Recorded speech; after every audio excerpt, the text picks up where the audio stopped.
you know what's right for your baby. You know what you feel in your heart, like as what you should do.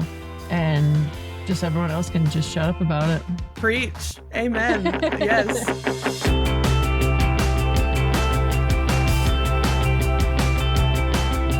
Hey y'all, welcome to The Labor Line, a non-mom's authentic look into the birth experiences of her mom friends. I'm your host, Emily, and today my friend Lindsay is on the line with us. But before I introduce her, I have to take a quick second just to say thank you.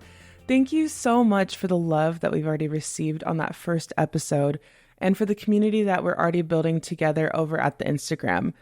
I never would have imagined that there would be this much traction and energy and excitement just off of the first episode. I mean, it was an incredible story, but it's because of people like you who are sharing and engaging that it's reaching more people. And our friend group is growing, which is the ultimate goal, right? Is just to bring in as many people as we can. And so I'm just so grateful for those of you who are commenting, sharing, liking, DMing, rating, reviewing, following, all the things that help us gain more friends and help these stories reach more people who it could potentially benefit.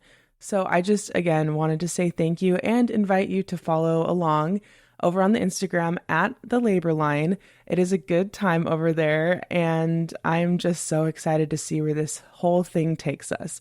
So without further ado, let me get back to Lindsay. Lindsay is another friend from my Trader Joe's family in Colorado. I honestly did not intend to put her and Kylie's stories so close to one another, but their pregnancies were only a few months apart, so their stories feel super, super intertwined in my mind. Lindsay and I would often work the early morning shifts together, and they usually put us on the bread section, so we would be stocking all the shelves with the frozen bread and rocking it, and we had a ton of deep conversations during that time, so we became fast friends. She is an incredibly genuine person. She's super into rock climbing, hiking, working out, and traveling. Actually, she and her husband Zach are super adventurous and have spent a ton of time trekking around the US in their RV. She's also super physically strong. She was posting videos of herself doing pull-ups at the gym only a few months postpartum, so she is a warrior goddess queen. She is also incredibly emotionally strong and resilient, as you'll see through all of the unexpected twists of her story. Today, she shares about her experience with an OB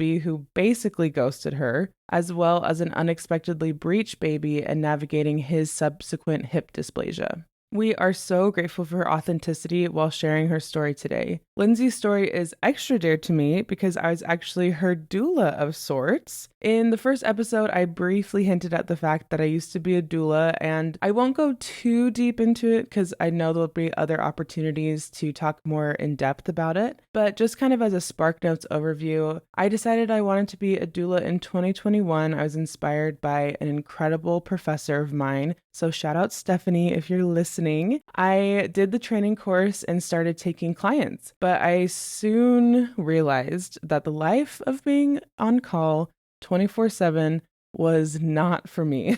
So I never officially finished my certification, but I was still super open to helping friends and family, but just kind of more as a casual support person. Okay, so fast forward a few years later, I meet Lindsay while working at Trader Joe's, and we come to find out that we have a mutual friend in Utah named Jess. Also, shout out Jess if you're listening too. Not long after that, Lindsay found out she was pregnant, and she told her friend Jess, and Jess said, "Oh, hey, I think Emily used to be a doula. You should talk to her." So Lindsay and her husband decided to meet up with me at a Panera after work one day, and we just talked and talked for hours about their hopes for birth, about their anxieties about everything, what they wanted for their first moments as a family, and we were just totally vibing. So much so that they actually asked me to be there when their sweet baby Arlo was born. So I was officially their unofficial doula, just there to be a support friend. And so about 9 months later, I get the call at 3 a.m. that Lindsay's water broke and they were headed to the hospital. So I told them, okay, yeah, just let me know when you're officially checked in and I'll head over. So I got all ready and was sitting there waiting. And without any spoilers, I'll just tell you, I ended up not making my way over to the hospital. They had some whirlwind of events that happened next, but I won't say any more. I'll let her tell you herself. So let's jump right into her story. Hi, Lindsay. Thanks for being here. Tell us a little bit about yourself, about your cute family, what y'all have been up to. Yeah. Hi, it's so good to see you again. My name is Lindsay. I'm 30. Emily, as you know, or may not know, is kind of like my doula for my sweet baby boy last year and really helped me with the anxiety of everything, by the way. So thank you for that. But me and my husband, Zach, welcomed Arlo in a year ago tomorrow. And so far, it's been nothing short of amazing. With us and our dog Otis, we've been trying to maneuver how to, continue our outdoorsy lifestyle and road tripping in our RV. And Arlo's just been absolutely amazing through all of it. And it's been a huge, your life gets turned upside down when you have a baby, but we've been able to kind of figure out what works best for us. And we've been just feeling so lucky. I can't believe he's one already. I am sure there's so many feelings that come with that milestone too. And so I'm excited to get to just reflect and celebrate the amazing journey that brought him here. And y'all just finished a huge RV trip. Is that right? Mhm. He is a well-traveled baby, let me tell you. He has flown across country, from Colorado to Pennsylvania. He has driven from Colorado to Pennsylvania. But on our last road trip, we took about 10 days and we made our way through Western Colorado and Utah and down through Utah through Southern Colorado. So just feel so lucky that we were able to do that together. It's kind of like a celebration of his first birthday, it kind of feels like. Yeah, that is so awesome. I loved seeing your Instagram stories about that. And I just love seeing all of the fun stuff that y'all do together and just reminding all of us that life doesn't stop when you have a baby. You can just make it even more beautiful by including them. Well, let's talk a little bit about how you found out you're pregnant, what those first couple months were like. I know that it was a big transitional time for y'all during that. Yeah, so we were back east with family we drove in our RV and we were back east for our wedding. And we found out that almost a week after we got back east, I was like, my period's a little late. Let me take some tests here and found out I was pregnant. And I was like, oh my goodness. I'm getting married and I don't even know. It was like 2 weeks. I was like, this is a fun surprise. Zach and I have been together for 8 years before that, and we're just like, it's so funny it would work out this way. It's so typical of us for something like that to happen. So that was fun maneuvering, like, oh my goodness, I'm pregnant, but I also have to like kind of think about finishing up the plans of my wedding and all this stuff. And then we were supposed to be moving to Washington after that in our RV. So we had this plan to move to Washington State. And at first we were like, should we still do it? And I'm very stubborn. So I was like, no, the last thing I'm going to have happen is have something throw us off of our plans. Like, we'll be fine. Let's just do it. Well, let's just say we spent one whole week in Washington. And we're like, absolutely not.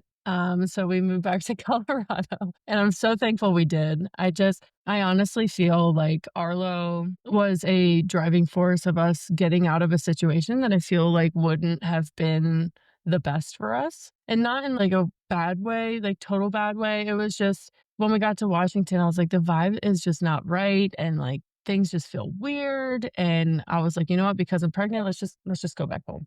And I really feel like he saved us from something. I don't know why, but I do. So we moved back to Colorado and managed to, just figure out our life again and get ready for our baby to come. I feel like it takes a lot of courage to pivot and to trust your gut and to go back. And so I don't know, I'm just glad that it feels connected back to each other now. Yes, I was meant to have my little Colorado baby. Yeah, that's perfect. How was pregnancy for you? Did you feel like it was better than you expected? Worse? Did you not know what to expect?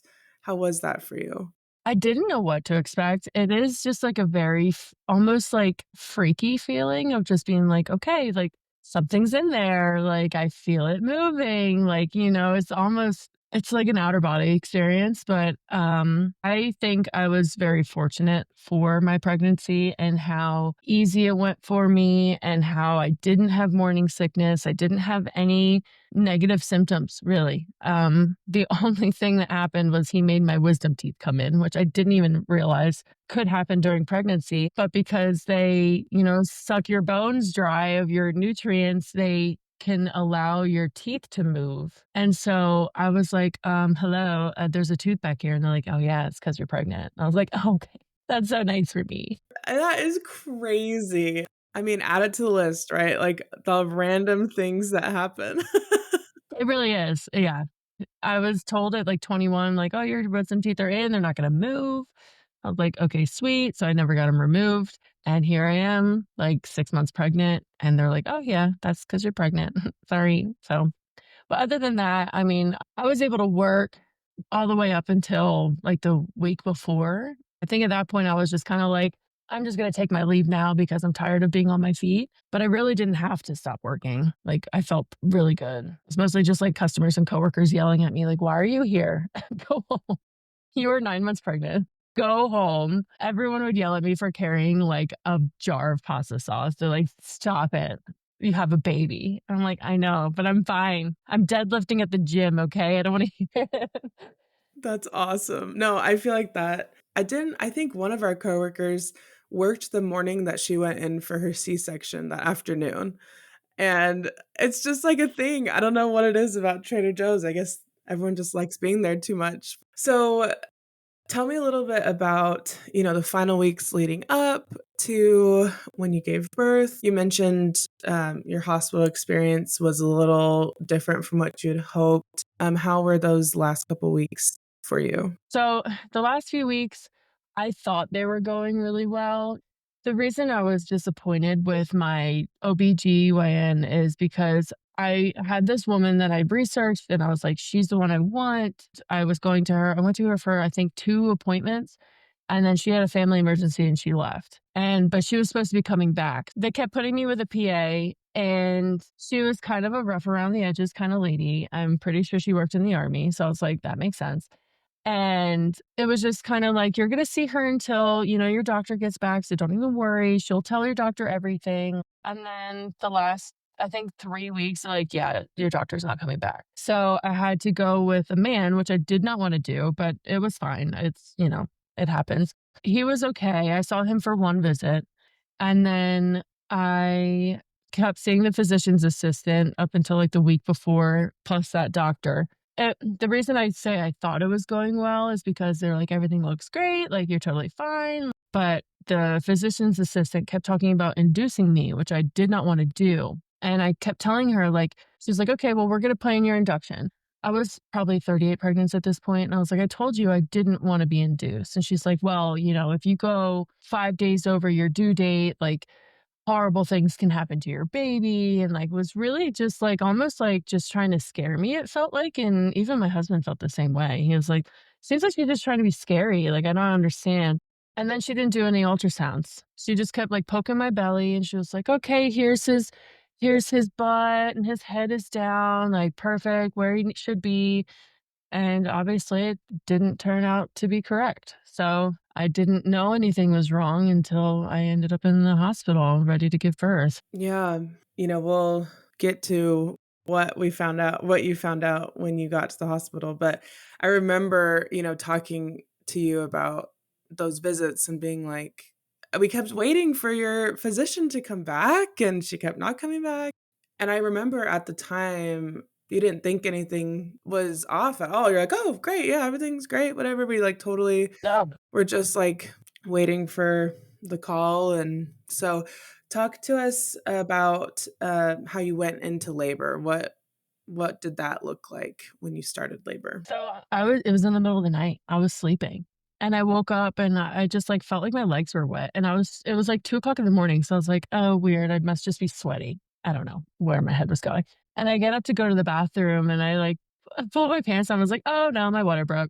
And I was like, okay, all right, let's go. And I wake up Zach and I'm like, babe, my water broke. And he's like, oh my God. Okay. All right. He was so cute. But I woke up my mom. I was like, you need to, take our dog Otis and we're heading out. And we had the car packed. And as you know, I was aiming to do an unmedicated birth. I had my birthing combs. I had, my just anything I could use. I had them have balls set up, like I had a tub that I was ready to use. Like they're not hot tub, obviously, but, they're birthing jacuzzi, I think they called it. And I was just so ready to go.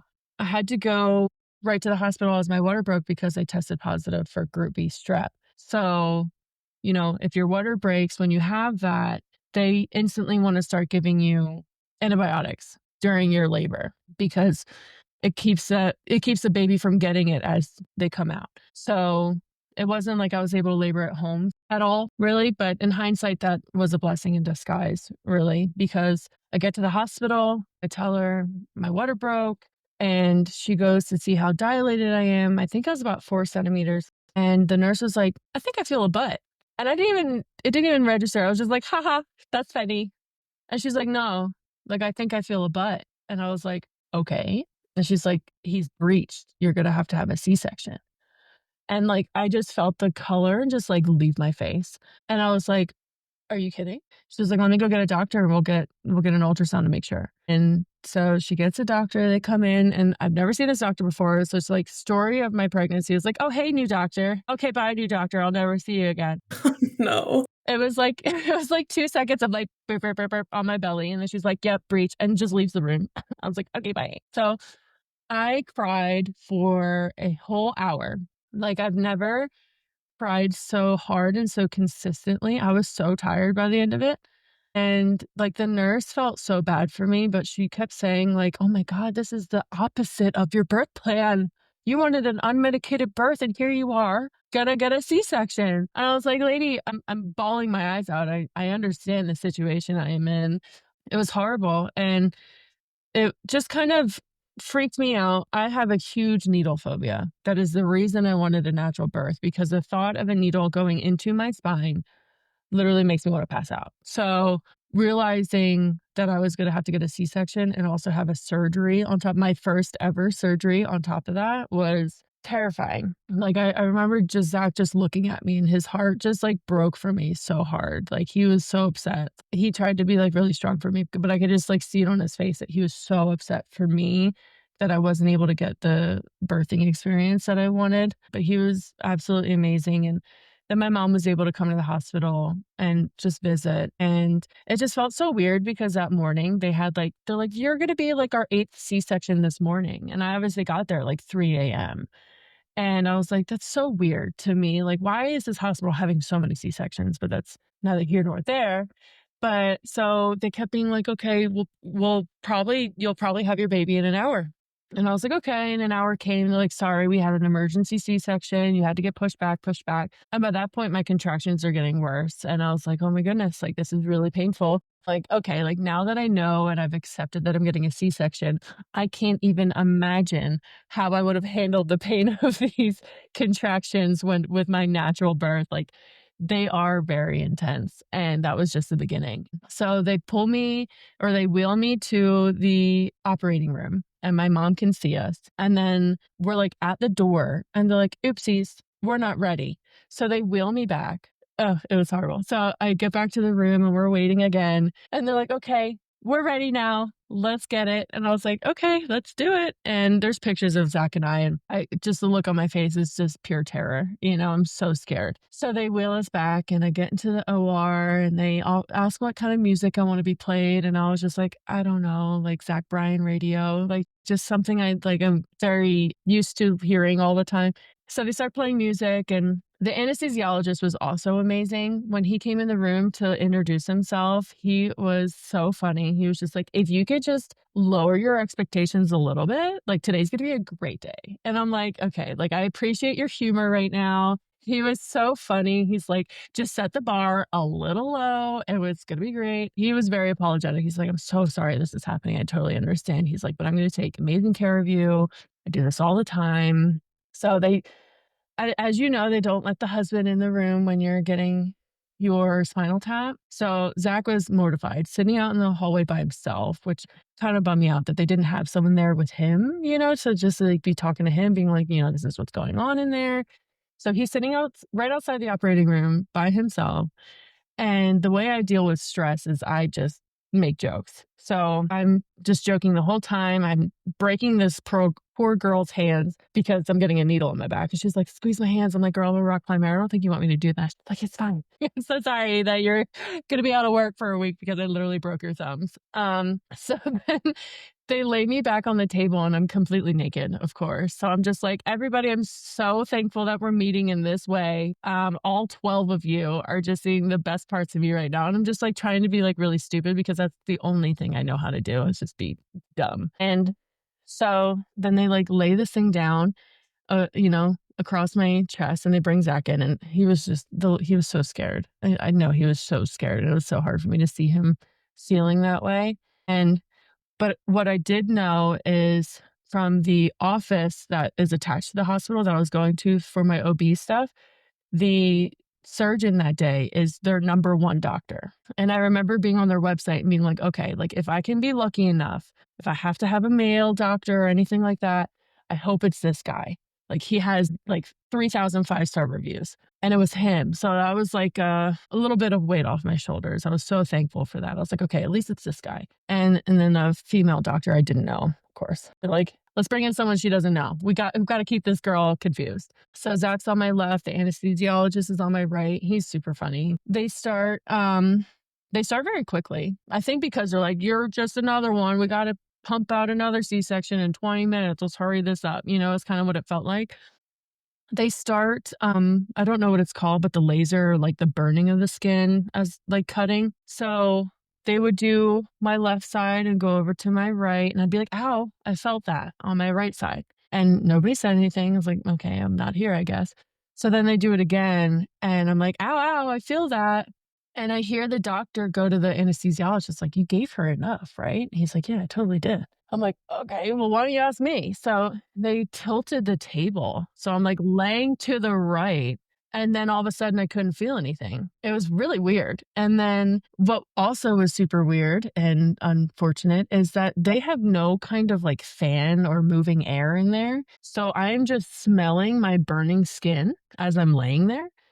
And Zach's over my face, just like waving his hand in front of my nose. I'm like, what are you doing? I'm like, oh, yeah, because that's my skin I'm smelling. Like, I didn't even think about it at first. He's like, she shouldn't be smelling this, like it's going to freak her out. And it did, obviously. So Arlo was a big baby and his butt was down below. His head was under my ribs and his feet were on the other side of my ribs. So when they are trying to get him out, I'm assuming they were trying to turn him in some way because they can't just pull him out butt first. Like, that would be horrible for everybody probably. So I start freaking out because I feel like they're pushing on my lungs. Like it felt very rough. I was told you'll feel a little bit of pressure and like jostling, but that's it.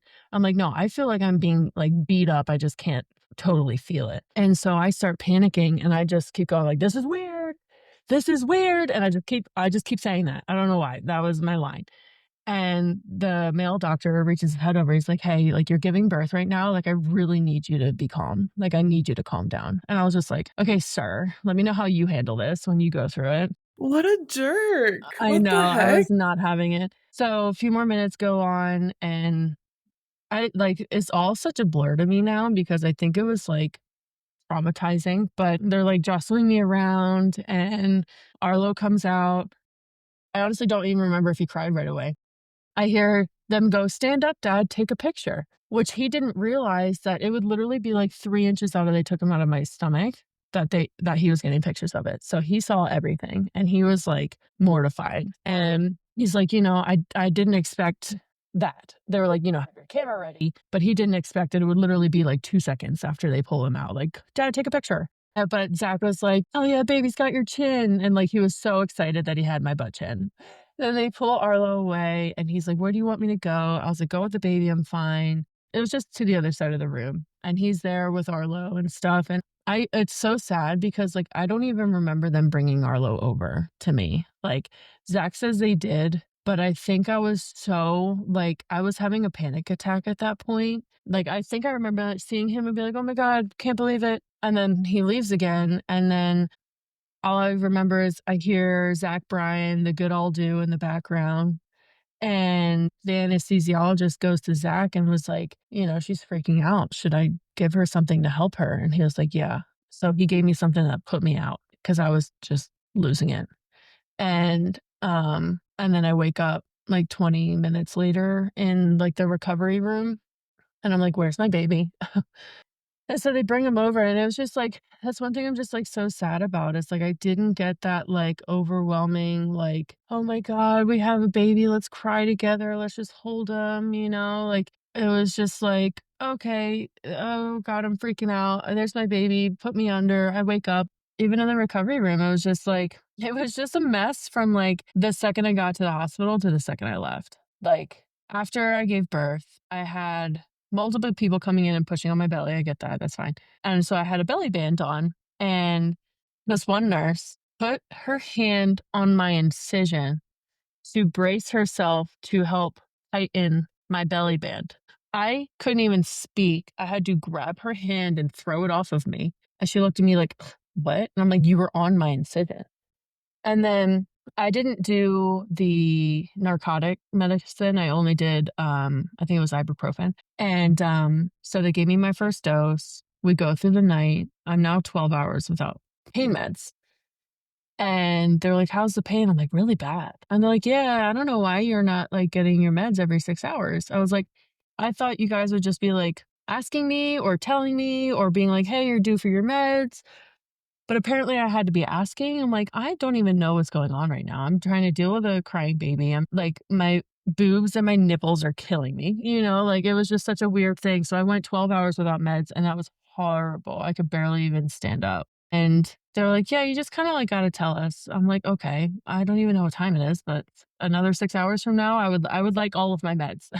Let's just start there. I would like all of the ibuprofen I can get. So there was that. And then they didn't even ask me, but they had a rotation of nurses where it was two nurses that would come in at the same time. And I guess one was in training. And instead of just like watching what the other nurse was doing, she would do it to me. So one nurse would like push on my stomach really hard. And it was really painful to have that done. And then they're like, "Okay, now she's going to do it." I'm like, "Why? That's not benefiting me. I get you're learning, but like, can she do it the next time you guys come in and not like right after?" It was just kind of like a really really weird thing. And then when I was going to be discharged, my blood pressure was really high. I'm trying to think of the numbers. I want to say it was 150 over 103 blood pressure.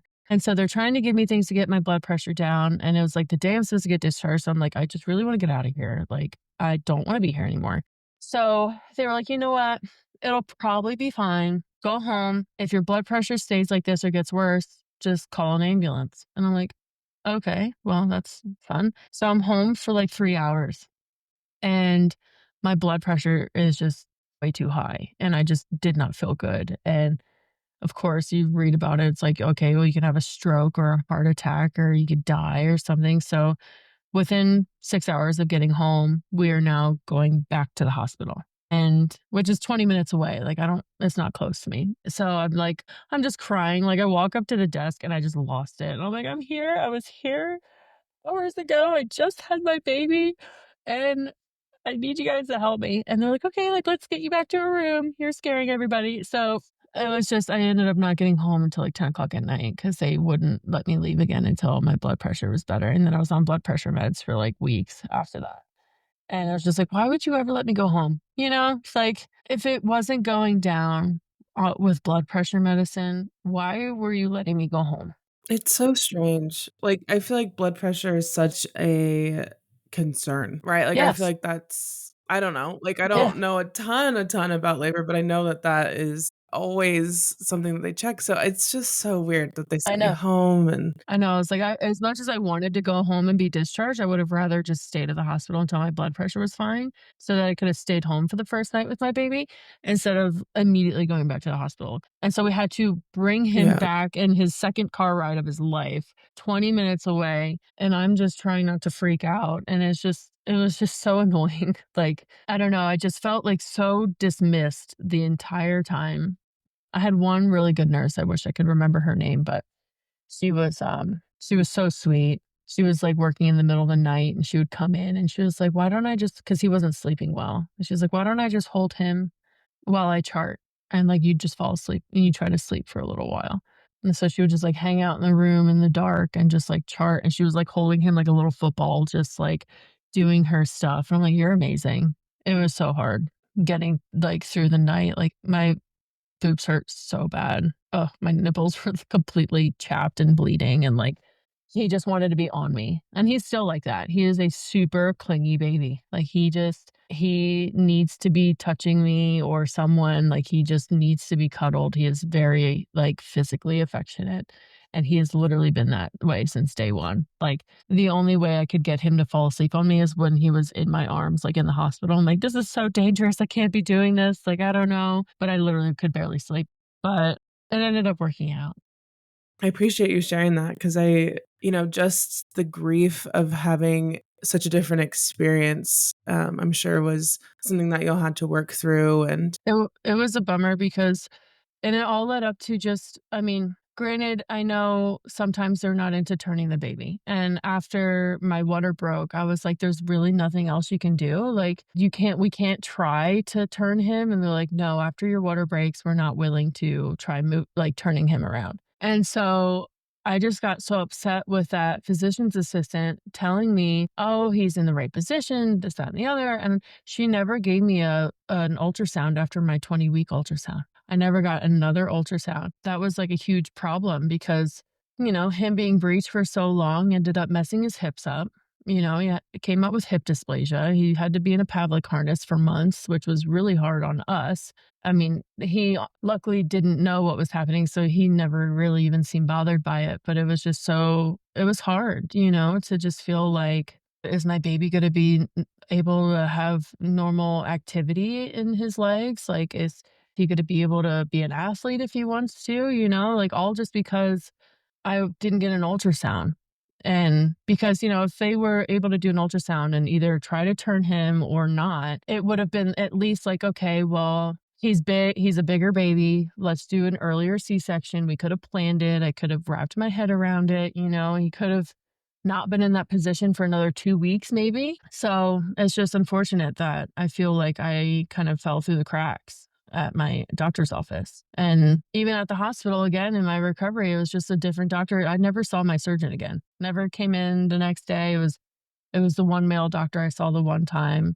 And he was just like, "Yeah, how you feeling?" I'm like, "Okay, I guess." He's like, "Okay, well," but he did tell me when he came in, he was like, once they were doing your C-section, they realized that you have a pronounced sacrum, which I guess means it's kind of shifted. So that can lead to a lot. Most babies who are born, with to a mother with a pronounced sacrum get stuck, and so they most likely end up in a C-section anyway. Which I'm thankful to know now, because if I would have been going through a natural childbirth just to have this 8-pound baby get stuck for hours, like, not only is that dangerous for him, it's dangerous for me.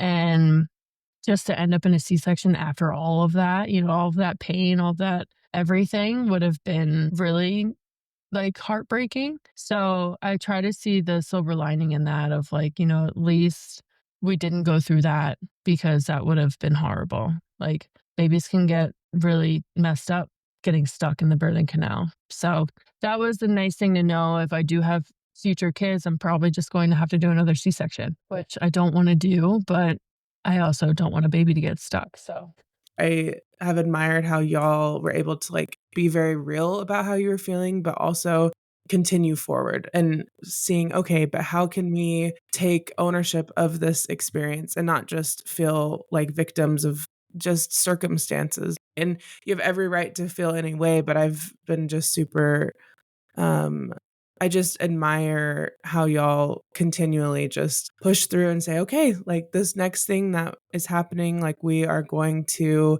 just take it in stride and like right. do the best that we can and hopefully have a better experience. Thank you for that. It's hard because, it's kind of you get your mindset on being like, "This is the birthing experience I'm gonna have, because why not? Why wouldn't I have that one?" Like, why wouldn't I be able to have a vaginal birth? I went to a pelvic floor therapist beforehand just to make sure that my pelvic floor seemed okay, and that, she even said, she's like, "I don't see any reason why you wouldn't be able to have a successful vaginal birth." So, and I thought that was kind of strange. I feel like maybe she would be able to tell I had a pronounced sacrum, but maybe not. But I just went into it just being like, of course I'm going to do that. Why wouldn't I be able to? And the reason I didn't want to be induced is because I feel like most times that ends up in a C-section because the baby wasn't ready and things happen. And then they're like, oh my goodness, the baby's under stress. We need to do a C-section, and like, what am I going to say in that point? Like, no, baby's fine. But like, I don't know.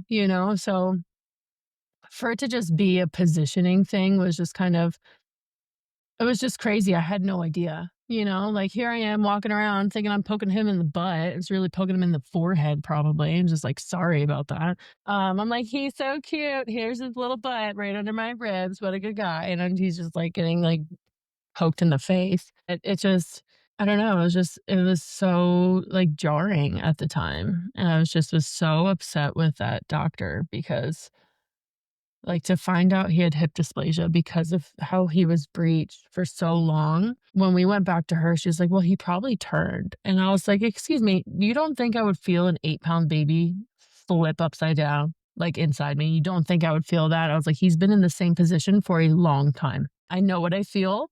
I would have noticed, I think."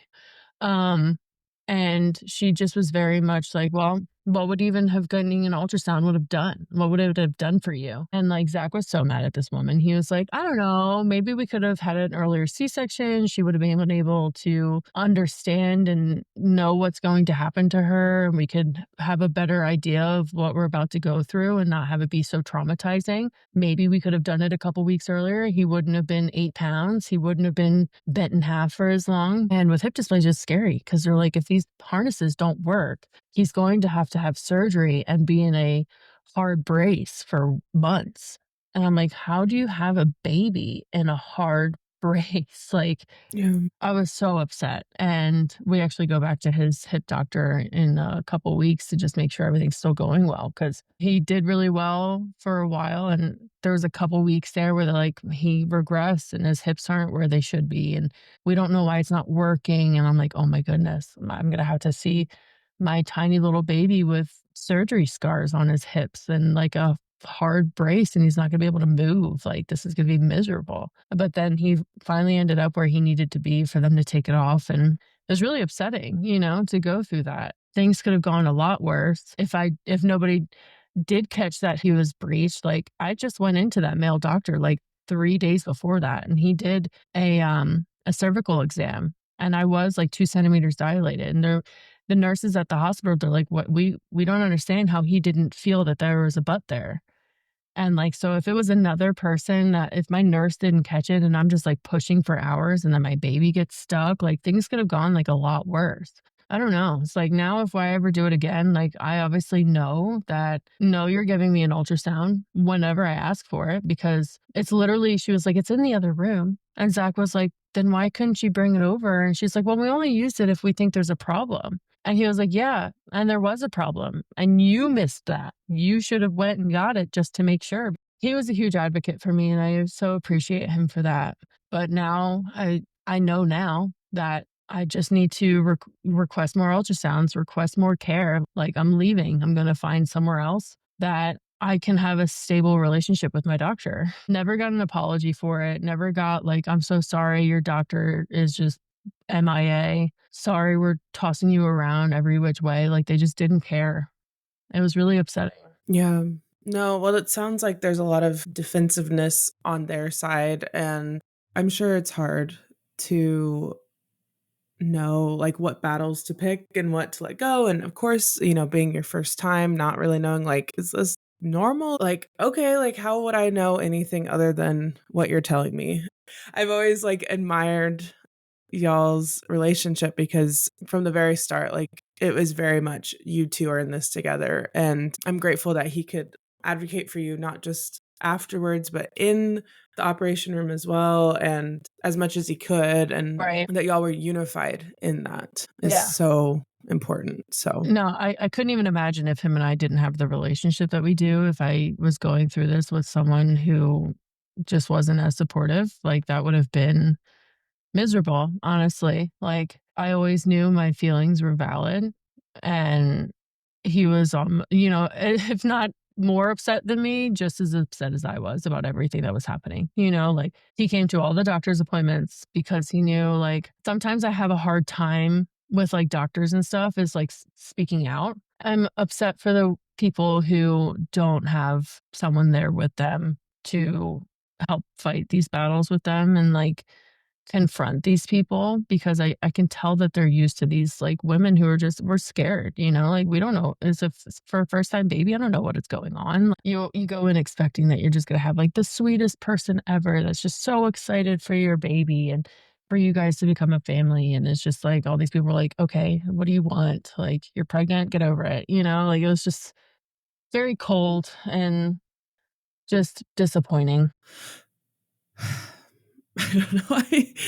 I don't even it's just hard to know what to even say because it's just so crazy that I mean, like, y'all went in with more of a plan than most people have, right? And y'all went in were more unified, y'all went more Yeah. healthy, more whatever, like, than a lot of people do, and so it just highlights, I think, just a bigger need for palliative care, right? Like, patient-centered care and listening, and so That's why we're so happy when you agreed to help us and be our doula for us because I was so excited to have someone in the room that could help us keep our birth plan the way we wanted it to be because I knew like, I just had the feeling that if we were in there and I was going through a natural birth, that we were going to be kind of, like, scared by people. And I'm just like, it's just so scary. Like, everything about being a parent is so scary because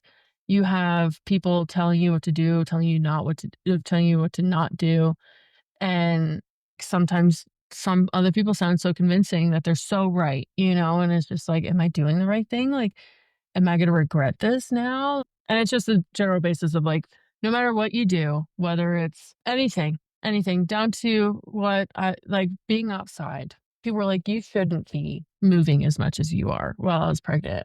And you shouldn't be lifting this box of Parmesan cheese. It is 10 pounds and you're gonna die and your baby's gonna die. And, you know, so it's just like you always get some sort of outside voice where they're like, that's wrong. You're dumb. You're not doing the right thing for your baby, you know, and you just always get it no matter what you're doing. You can't please everybody. And that's one thing that was kinda nice that we're you know, it's just my mom out here, and I know most of our family would be supportive of anything we do anyway back east, but just being, like, out here and just having it mostly just be me and Zach, it was so nice just being like, "Okay, like, I don't hear anything from anybody. I don't have family and friends telling me what I should and shouldn't do," you know? Like, I just mostly just customers at Trader Joe's. I had this one lady who I was, checking them out at the register, and she got a salad, and I was like, "Oh, I used to love this salad before I was pregnant. But ever since I've been pregnant, I can't eat salad, it makes me feel sick." And she's like, "You're pregnant, you really should be eating salad." And I was like, "Okay, thank you. I get plenty of greens, I just have to cook them first." For some reason, my body was like, "This cold bagged lettuce is gonna make you sick." So I was like, "Okay, thank you for your input. Have a great day. Thank you for telling me I should eat my salads. You have no idea my life," and just a weird thing to say to somebody you don't know. ugh, the audacity, I can't even imagine. Yeah, it's crazy. We were in Costco the other day, and some guy came over and he's like, "Oh, your baby's beautiful, blah, blah, blah." And he was like, "Are you gonna have another one?" And I was like, "I don't know, maybe." And he was like, "Did you see on the news that the birthing rate is low?" And he shows me like a screenshot and he's like, "We used to be 2.6% or whatever, and now we're 1.7, and we need to get back up if we're gonna keep the population." And I'm like, "Sir, I am buying my groceries. Please stop talking to me." It was just the audacity of some people to just be like, "You know what? They want to hear what I have to say." And I'm like, "I really don't though. Like most of the time I don't." Like, you were fine when you were just telling me my baby was cute, like Like, that's all we need to talk about, like, that's the level of interaction that I'm willing to have with you, please. yeah, but anyway, when it comes to having a baby, everyone's gonna have something to say, and, you know, you can pick and choose who you wanna listen to or who you wanna take, you know, an opinion from, but it's just remember, they're not having the baby, that is your baby. You know what's right for your baby, you know what you feel in your heart, like, as what you should do, and just everyone else can just shut up about it. Preach. Amen. Yes. I love that we are getting back to a more empowered space where, yes, like, I think you and I both agree that, like, we need to listen to science, we need to listen to doctors, but we Right. also need to listen to ourselves and, like, balancing the 2 and not throwing one out the door in favor of another. I don't know. I hope more people can just really research and meet their doctors like well in advance maybe and just find out someone that they know is going to have their back and like do their best to make sure that you and your baby are going to have the best pregnancy and birth and everything, because I did not feel that way. Yeah. Did not feel like I was cared about. I felt like there were like, she would come in and be like, "Oh, I'm just so swamped and so tired. And we have 200 patients right now, or we're understaffed and this, that, and the other." I'm like, "You shouldn't be telling me this. Like, I shouldn't know that you're freaking out at work." Like, that does not make me as a patient feel comfortable. Like, we're not friends. I don't want you to tell me that you're just so swamped and so stressed that like everything's behind and you're forgetting to do things for me and my baby that you shouldn't be. I should have known right from there. That's like, okay, this is a mess. I need to go somewhere else. And I hope that other people don't feel like because they started with this doctor and they've been seeing this doctor that they have to stay with them. You don't have to. You can go somewhere else. They can send the reports over, like this new doctor will be up to speed on your records within 5 minutes of seeing you, like it's not that big of a deal to change your doctor. You're not going to hurt anyone's feelings. And if you do, I don't care. Because if they're not giving you the care that you want, then get out of there. That's my piece of advice, at least. Yeah, absolutely. Well, I'm curious, just as like a kind of wrapping up the conversation, was there a point that it felt like the waves kind of settled where in that postpartum you'd felt like you got your groove, you felt more connected to Arlo, you felt back in your body? It took a while to feel like I was in my groove and I knew what I was doing because it was a traumatic experience for me. And I feel some regret in saying this, and I used to tell my friends this before because I'm like, "You know what? I shouldn't hide how I feel because I know other people feel this way." But when I first had him and I brought him home, like, I loved him so much and I literally die for him, but I wasn't like I didn't feel that immediate, like, "Oh, we're just, like, this being together." You know what I mean? Like, because I wasn't able to get, like, that moment when I first gave birth that I'm like, "Oh my god, my baby," like, it was a traumatic experience, and I was just, like, thrown for a loop that it took me a little while to, like, feel like myself mentally. Like, I felt like I went through something traumatic, and then I was just kinda like, "But you have a baby, you need to, like, shut up about it, take care of this baby," you know? And that's where Zach was just amazing with helping me, like, I would just turn on, like, sad music, and I would just, like, cry in the shower, and I would come out, and I would be like, "Zach, I'm just crying." He's like, "Do you hear what you're listening to, babe? It's literally the saddest thing I've ever heard. Maybe let's just turn something else on."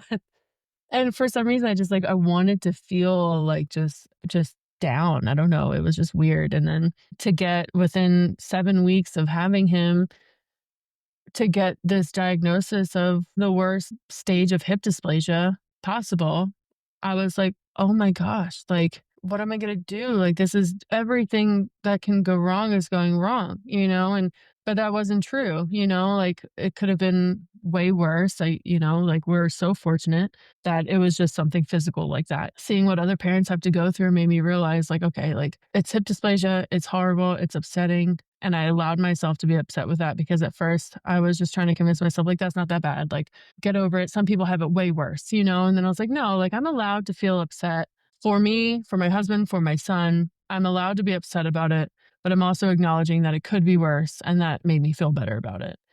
And so it took a while of just feeling like I didn't have that experience I expected. I didn't have the instant connection with Arlo that I expected. Didn't feel like as everything butterflies and rainbows as I expected. Kind of just like bummed me out. Like I have a hard time getting my mind set on things and having it not happen. And I try to work on that, but it's something that I let get to me sometimes of like, "Oh, this is what I really wanted though. Like, why didn't that happen?" And this whole situation really made me realize, like, it's just I have no control over a lot of things. And I'm so fortunate for how things worked out. Like I said, if I did end up trying to give birth vaginally, that things could have went really wrong. So like, was it a traumatic experience? Yes. But am I thankful for it at this point? Yes. And now Arlo and I are literally just intertwined beings. That he's just my little buddy, and my connection with Zach and just us as a family is just more than I could have ever dreamed of. So it was rough in the beginning. It didn't happen right away, but now it's everything. Now we're like, yeah, maybe we could have a second. He's so fun. Why wouldn't we? But now we're like, okay, let's wait until we like get a house and all this stuff to even think about that. But it turned out being everything I wanted it to be. Just the road to this destination was just a little bumpy. there was a detour for sure, but we ended up where I wanted to be. Yeah. No, I appreciate your honesty there. I feel like it's a lot more common than most people let on, that it's not always this instant like connection, or not always this instant groove, or like there are so many feelings, and there's room for all the feelings. And if we don't feel them, then we continue to feel like this like constricted experience, instead of, okay, no, like this is the entire spectrum of feelings. And I felt the entire spectrum, and I broke the scale on, on all the feelings. So I so appreciate you coming and sharing your experience. And I just love seeing you and your sweet family just continue to build memories and grow together. And so I'm so grateful that you shared your experience, and I know that there's many people who benefited from your authenticity. So thank you, truly. Oh, I appreciate that, and I appreciate you having me on here, and it's nice to kinda talk about it because it makes it feel less like something that I should, keep to myself so I don't scare anybody, but it's like, it wasn't as bad as it could have been, and if someone can relate to it, then I'm stoked on that. It's just it all turns out okay. I have the coolest little guy, and yeah, it's just thank you for having me on here to talk about it. I love talking about him. He's one of the best things that's ever happened to me. So I'll talk about him any chance I get. All right, y'all. A huge thanks to Lindsay for being on the line with us today. Do you see what I meant in the beginning when I said she's just an incredibly strong person? She is such a great example of advocating for yourself and listening to your intuition. I needed that reminder because it seems like there's like 10,001 voices telling me what to do or what not to do at any given moment. So her story reminded me that I can just take what's helpful from those voices and then just let go of the rest. If you're like me and found inspiration from her story, I hope you'll share this episode with someone and maybe remind them that they deserve to be seen and heard as well. Also, before you go, I just wanted to say thank you again for the love and support for the podcast. It means so much to me. Also, it's a super vulnerable thing for these moms to share their stories. And so for y'all to already be so supportive and kind means that other moms will feel safe and empowered to share their stories in the future. Also, if you like the show, I hope that you'll subscribe wherever you're hearing this so that you don't miss a single episode. Be sure to leave a rating and review so I can hear from you and know what you like or what you want to hear more of. All right, friend, same time next week. Okay, love you, bye.